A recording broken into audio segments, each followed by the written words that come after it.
क्षमा, उत्तम क्षमा। और इंग्लिश डिक्शनरी का सबसे ज़्यादा फेमस शब्द सॉरी। सॉरी, क्षमा करना। क्षमा अपने आप में परिपूर्ण शब्द है, परिपूर्ण निबंध है। क्षमा वो माँ है जो उसकी गोदी में रहने वाले को परमात्मा बना देती है।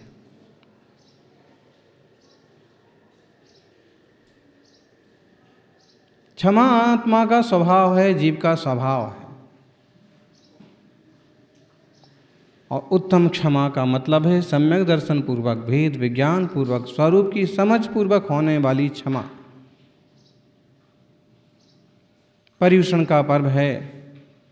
पूरे देश में जगह जगह उत्तम क्षमा पर प्रवचन हो रहे हैं, प्रवचन सुन रहे हैं। सौभाग्यशाली हैं कि आप लोग तो यहाँ 100-200 की संख्या में बैठ के सुन पा रहे हैं, लेकिन कहीं तो 10-5 लोग भी एक साथ नहीं बैठे होंगे।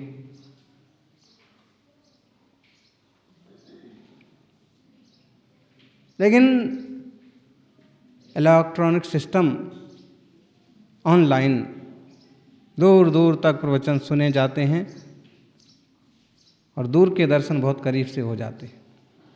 क्षमा का विरोधी है क्रोध।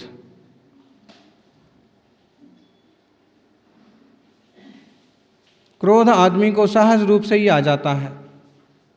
सहज का मतलब है जरा सा कोई निमित्त मिला, जरा सी कोई विपरीत परिस्थिति बनी कि बिल्कुल इस तरह से वह जलने लगता है जैसे माचिस की तीली, और जरा सा उसको रगड़ा नहीं कि आग लग जाती है, आग पैदा हो जाती है। ऐसे ही व्यक्ति को जरा सा कुछ विपरीत निमित्त मिला कि गुस्सा आ जाता है, क्रोध भड़क जाता है। कोई भाग्यवान जीव होगा जो को विपरीत निमित्त मिलने पर भी शांत रहा है। क्रोध विभाव है, क्षमा स्वभाव है। उत्तम क्षमा मार्दव आर्जव भाव हैं।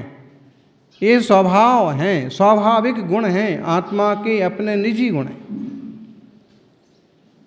फिर क्रोध मान माया लोभ का क्या है? एक कसाय हैं जो आत्मा को, जो परिणामों को कसते हैं, भाव में खटास पैदा करते हैं, वो विकारी परिणाम है क्रोध मान माया लोभ। क्षमावान व्यक्ति को आप संक्लेशित रूप में नहीं पाएंगे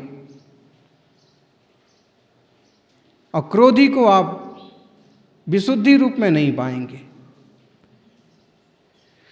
क्रोधी हमेशा संक्लेश करता रहता है और क्षमावान व्यक्ति हमेशा शांत परिणाम में रहता है। पार्श्वनाथ और कमठ का उदाहरण इतिहास प्रसिद्ध है। पार्श्वनाथ पुराण का, पार्श्वनाथ चरित्र का कभी स्वाध्याय करिए। क्रोध का प्रतिनिधित्व करता है कमठ और क्षमा का प्रतिनिधित्व करते हैं पारस मरुभूति। 10 भाव तक एक बार क्रोध की बैर की गांठ बन जाती है तो भाव भाव तक भी पीछा नहीं छोड़ती है। हम जिंदा नहीं छोड़ेंगे, हम तुम्हें कभी सुखी नहीं रहने देंगे। और इस तरह का जो कलुषित परिणाम, कलुषित संस्कार होता है, भाव भाव में उसी ढंग से पीछा करता है। इंसान सोया है और सांप ने काट दिया, बोलो सांप का क्या बिगाड़ा था उसे इंसान ने? लेकिन कुछ ही जन्म का संस्कार कि हम इसे शांति से नहीं रहने देंगे, अथवा किसी जन्म का तुम्हारा प्रतिशोध कि तुमने कुछ बिगाड़ा था तो उसका बदला। आतंकवादी बदमाश लोग बंधक बना करके इंसानों को गोलियों से भून देते, उनकी जान पहचान नहीं, कोई रिश्ता नाता नहीं, कोई ऐसी प्रत्यक्ष दुश्मनी नहीं, फिर भी एक क्रोध का परिणाम है जो किसी भाव का संस्कार है। संसार में प्रत्येक जीव कसायाविष्ट है। क्रोध, मान, माया, लोभ आदि विकारी भाव सब जीवों को लगे हुए हैं। और जब तक इन विकारी भावों को विकारी भाव न समझे, जब तक इनको पर न समझे, पराया न समझे, तब तक आत्मगुणों का स्वामी नहीं हो सकता। समय सार में कुंद कुंद स्वामी ने कहा, जावाणा वेद विशेषम तरंतु आदास बाण दोन्नम्पि अन्नाणी तावदसो कोहादिसु वट्ट दे जीवो। क्रोध आदि में कब तक लगता है व्यक्ति? बोलो बोलो, आ जाओ। कब तक गुस्सा करते हैं? जब तक गुस्सा तब तक करते हैं जब तक हम अपने आप को पहचानते नहीं हैं, क्षमा की कीमत समझते नहीं हैं, तब तक गुस्सा करते हैं। अगर हमें क्षमा की कीमत मालूम पड़े, गुस्से का परिणाम हमेशा पश्चाताप पर आता है। पछताना पड़ता है कि यार गलत कर दिया है, बेकार में और उलझनें बढ़ गई हैं और रिश्ते बिगड़ गए हैं, फिर पछताना पड़ता है। क्रोध असावधानी से शुरू होता है, लापरवाही से शुरू होता है, अज्ञान से शुरू होता है और पश्चाताप पर खत्म होता है। अगर ये जान लिया जाए, व्यवहार में भी जान लिया जाए कि क्रोध के परिणाम कोई अच्छे नहीं होते, उससे व्यवहार बिगड़ जाते हैं, उससे रिश्ते बिगड़ जाते हैं, उससे दूरियां बढ़ जाती हैं, उससे दुश्मन पैदा हो जाते हैं, तो क्यों नहीं क्षमा स्वभाव को अपनाया जाए जो हमारा स्वभाव है। क्रोध करने में तो मुंह बनाना पड़ता है, आंखें दिखाना पड़ती हैं, खून जलाना पड़ता है। एक बार यदि कोई व्यक्ति 5 मिनट तक क्रोध करता है तो 5 मिनट तक किया गया लगातार का उसका भयंकर क्रोध एक कोबरा नाग के जहर से भी ज़्यादा जहर उसके शरीर में पैदा कर सकता है। कई बार बहुत क्रोध करने वालों को अटैक पड़ता है और कई बार बहुत गुस्सा करने वाले एक तरह की जहरीले हो जाते हैं।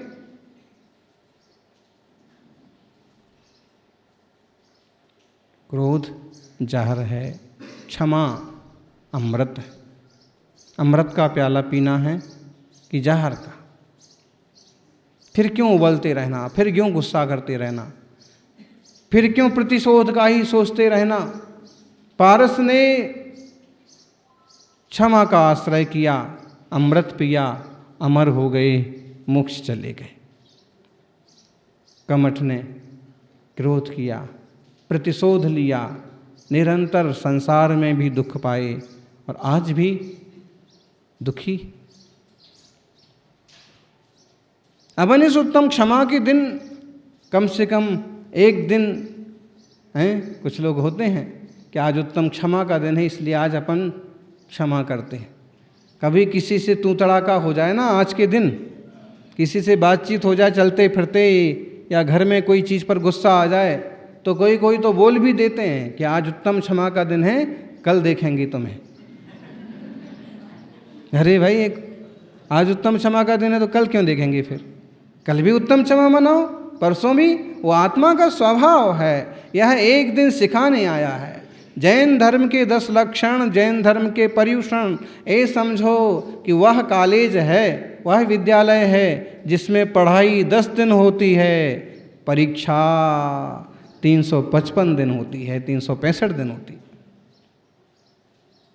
ये 10 दिन की तो पढ़ाई है कि आज उत्तम क्षमा धर्म को समझ लें अच्छे से। और कभी इतिहास में सदियों पहले वो घटना घटी थी कि आज के दिन से जैसे युग का प्रारंभ हुआ था, जैसे भूमि की उत्तम रचना हुई थी, कि जैसे धर्म ध्यान करने लायक क्षेत्र तैयार हुआ था और भयंकर बरसातों और आंधियों और तूफानों के बाद उत्तम मनोहर वृष्टियाँ हुईं। 49 दिन की सुवृष्टियों के साथ एक नए युग का प्रारंभ हुआ था और उस नए युग के प्रारंभ के उपलक्ष्य में ये 10 दिन तक जीवों के लिए, आत्म कल्याण के लिए नए युग के देन है, भेंट है कि जैसे नया समय आया है, नया काल आया है, तो इन 10 धर्मों को सीख करके तुम अपना संसार परिभ्रमण कर खत्म करके वो पुराने विकारी भाव छोड़ो और नए आत्मिक स्वाभाविक भाव प्रकट करो। जावण वेदी विशेषम तरम तो आदास वाण दौड़नम्पी, जब तक आत्मा आश्रव और ज्ञान में अंतर नहीं जानता है, विशेषता नहीं जानता है, अन्नाणी तावदसो, तब तक यह जीव अज्ञानी है। और जब तक अज्ञानी है, कोहा दिशु बट्ट दो जीवो, तब तक वो क्रोध मान माया लोभ आदि कसाय भाव में बरतता है, अपनत्व करता है।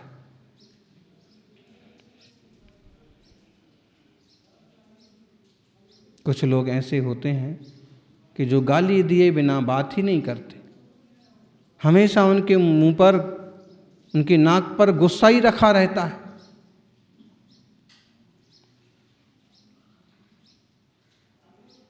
गाली से शुरुआत करेंगे और कभी कोई उनको उनसे बड़ा टोके भी कि भाई ऐसा क्यों बोलते हो, क्या बोलें क्या करें भाई साहब, आदत पड़ी। ऐसी कैसी आदत, अरे तुरे से।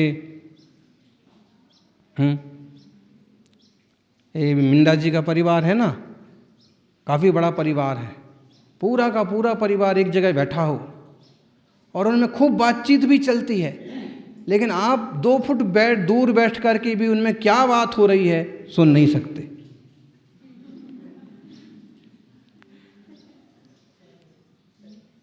कभी देखना एकदम शालीनता से बात करते हैं, कहीं कोई विशेष बात प्रसंग बन जाए, प्रवचन करना हो तो बात अलग है,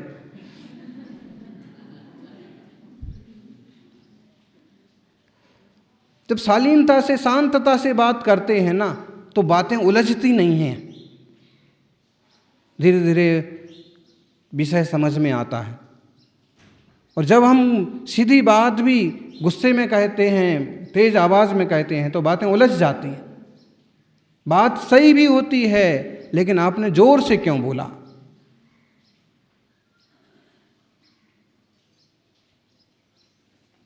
कि इज्जत घट गई होती, कि रुतबा घट गया होता, जो गुस्से में कहा वही प्यार से कहा होता। किसी को गुस्से में डांटा, जोर से वही बात कही, तो उसने कहा कि अगर यही बात शांति से और प्यार से कह देते तो इज्जत घट जाती क्या, कि रुतबा घट जाता।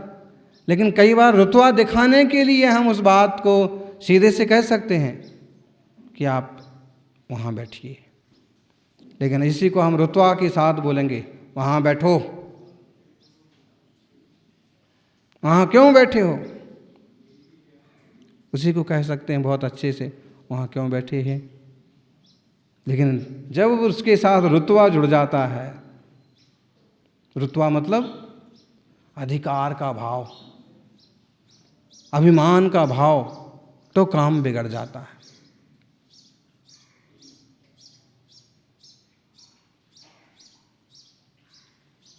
सज्जनों,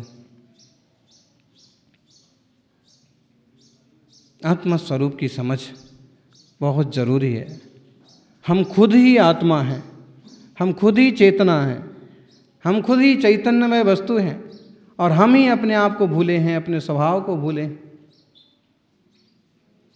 जब हम अपने आप को, अपने आप वालों को भूल जाते हैं तो दूसरों का सत्कार करने लगते हैं। देखना, क्रोध का सत्कार करते हैं हम। जैसे हमने कुछ भी कहा है गुस्से में, और कोई कहे और कोई टोके कि ऐसा क्यों कहा, तो हम उसी की पुष्टि करेंगे कि हमने सही कहा था। हम अपने ही क्रोध का सत्कार करते हैं, अपने विभाव का सत्कार करते हैं, और हम जिसका सत्कार करते हैं वो हमारा होके रहता है। कोई मेहमान आपके घर आए और आप उसको बिठाएं, बिस्तर दें, भोजन कराएं, आराम से ठहरेगा वो तो, आपसे बहुत ज़्यादा प्यार करेगा। और यदि आप ना उसे बिठाएं, ना भोजन दें, ना ठहराएं, क्या होगा? 2-4 घंटे में आराम से कहा कि भाई यहाँ तो ये पूछते भी नहीं है, पानी को भी नहीं पूछते हैं। हम उनके यहाँ गए थे और उन्होंने तो पानी को भी नहीं पूछा।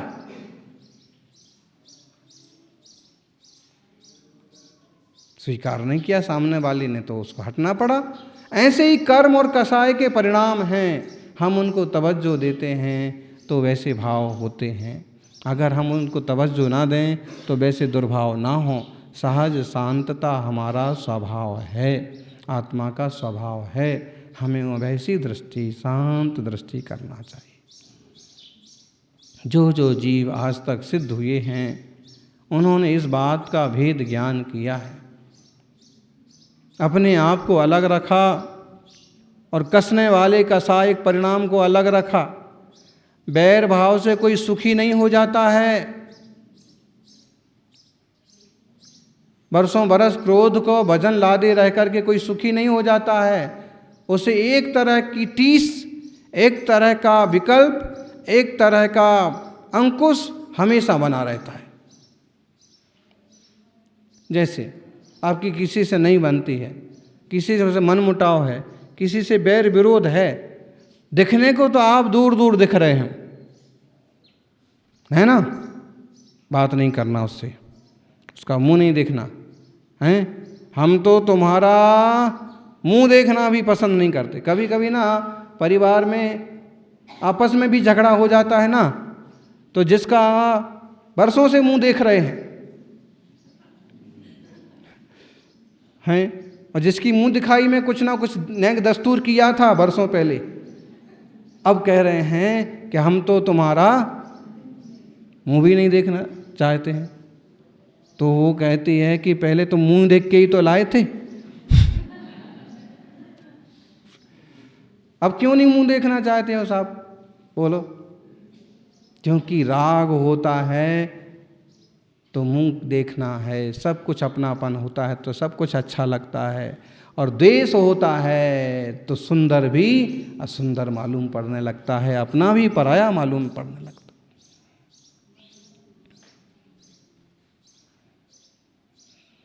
क्रोध आदि भावों को हम अपना इसलिए मान रहे हैं क्योंकि उसमें हमारा अपनापन है।